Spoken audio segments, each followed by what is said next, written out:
Oke, kelas 9. Bertemu lagi dengan Pak Antar.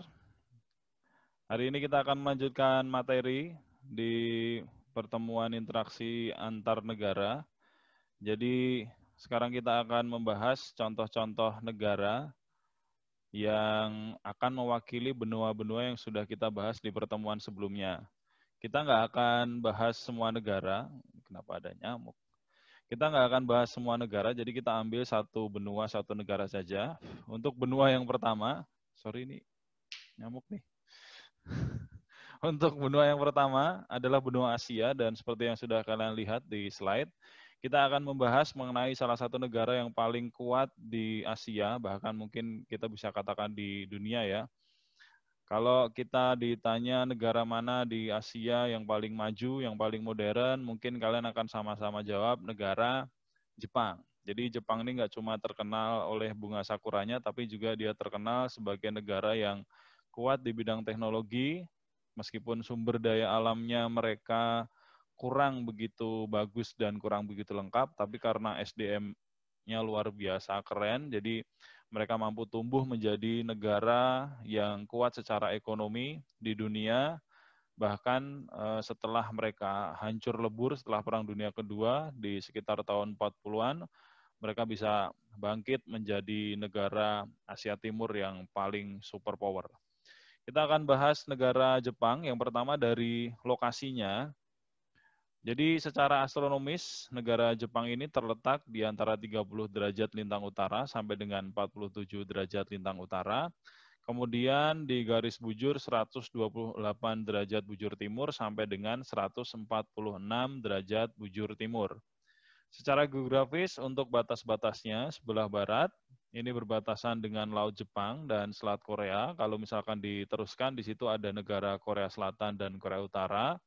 Kemudian sedikit ke utara itu ada negara Rusia juga. Kemudian sebelah timur berbatasan dengan Samudra Pasifik. Di sebelah utara berbatasan dengan Laut Okhotsk. Kemudian di sebelah selatan ada Laut Filipina dan Laut Cina Timur. Untuk iklim di Jepang, karena tadi letak astronomisnya dia ada di belahan bumi bagian utara, dia punya 4 musim, yaitu musim semi, musim gugur, musim panas, dan musim dingin. Di sini ada keterangan sedikit, musim semi ini adalah pada saat bermunculan bunga-bunga kasebang, tadi sudah Pak Antar sebutkan, yaitu bunga sakura. Kemudian musim gugur adalah musim di mana pohon-pohon ini menggugurkan daunnya, ya. Di pelajaran IPA kalian belajar tujuannya itu untuk bertahan hidup, ya, tumbuhannya.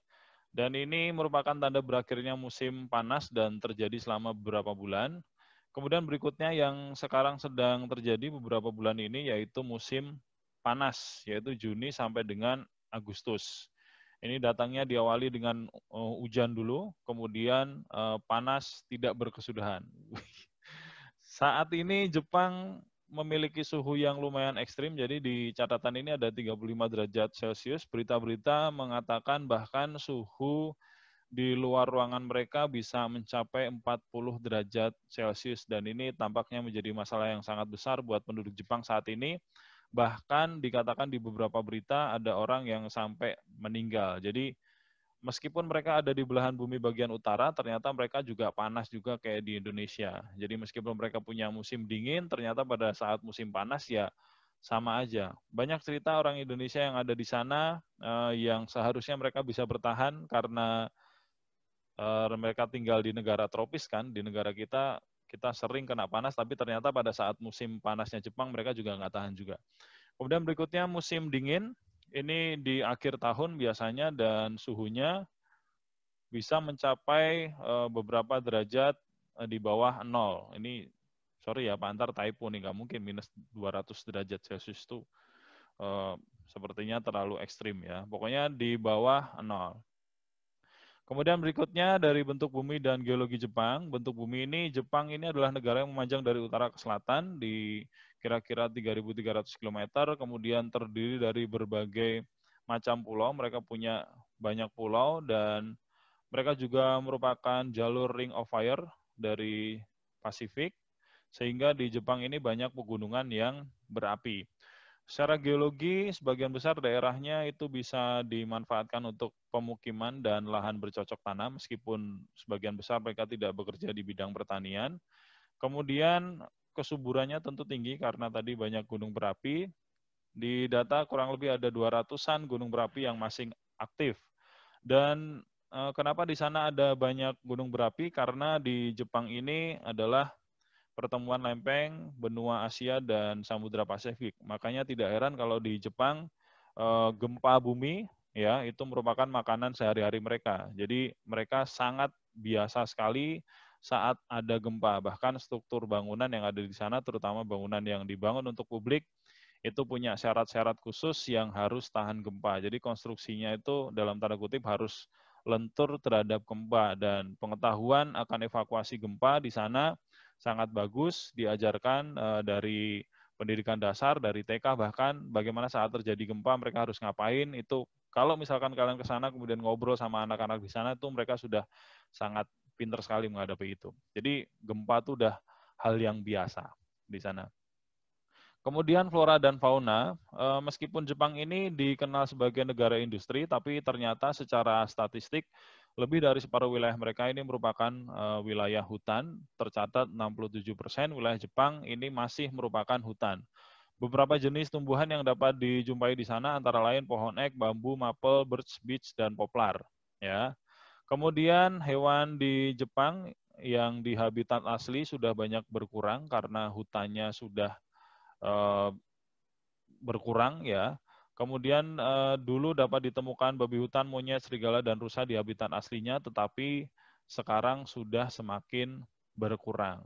Untuk kondisi penduduknya, meskipun penduduknya relatif banyak, 120 juta, tetapi pertumbuhan penduduknya semakin tahun semakin menurun. Hal ini dipengaruhi karena di sana usia pernikahannya relatif tua, kemudian karena pernikahannya tua, ini kecenderungan memiliki anak yang sedikit. Jadi mereka fokusnya kerja, kerja, kerja, kerja. Beda dengan Indonesia. Fokusnya, nah, kalian tahu sendiri. Kemudian di Jepang ini sebagian besar bekerja di luar sektor pertanian, ya. Jadi meskipun mayoritas masih tadi 60% hutan, tetapi 40%-nya sisanya itu termanfaatkan sebagai daerah industri yang sangat bagus sekali dan sangat berkembang. Perkembangan industri sangat pesat sehingga mayoritas penduduk bekerja di sektor industri. Mayoritas untuk penduduk Jepang ini adalah etnis Jepang sendiri dan mayoritas beragama Shinto. Angka harapan hidup di tahun 2013, di sini Pak Antar punya data, angka harapan hidupnya sangat tinggi. Untuk para wanita, angka harapan hidupnya 86 tahun, sedangkan pria 83 tahun. Artinya rata-rata orang Jepang meninggalnya di usia ini. Semakin tinggi angka harapan hidup berarti semakin bagus negara itu karena ini menandakan fasilitas kesehatan yang sangat baik, kemudian makanannya juga pasti bagus dan tingkat kriminalitasnya pasti rendah. Kebiasaan hidup sehat di sana merupakan hal yang biasa dan fasilitas dapat ditemukan di mana-mana. Jadi kurang lebih itu ya gambaran tentang negara Jepang. Ini slide-nya agak berbeda dengan yang biasa Pak Antar gunakan karena ini adalah slide karya dari kakak kelas kalian yang sudah lulus tahun lalu. Jadi untuk materi ini sebenarnya yang harusnya presentasi kalian. Tapi untuk membuka, Pak Antar buka dengan presentasi dengan menggunakan file kakak kelas kalian dulu. Nanti di pertemuan berikutnya Pak Antar harap kalian bisa meniru. Itu saja mungkin sementara ya, kita akan lanjutkan diskusi melalui Google Classroom ataupun WA Group kelas tentang negara Jepang maupun negara-negara berikutnya. Terima kasih sudah melihat semuanya. Selamat belajar, Tuhan memberkati.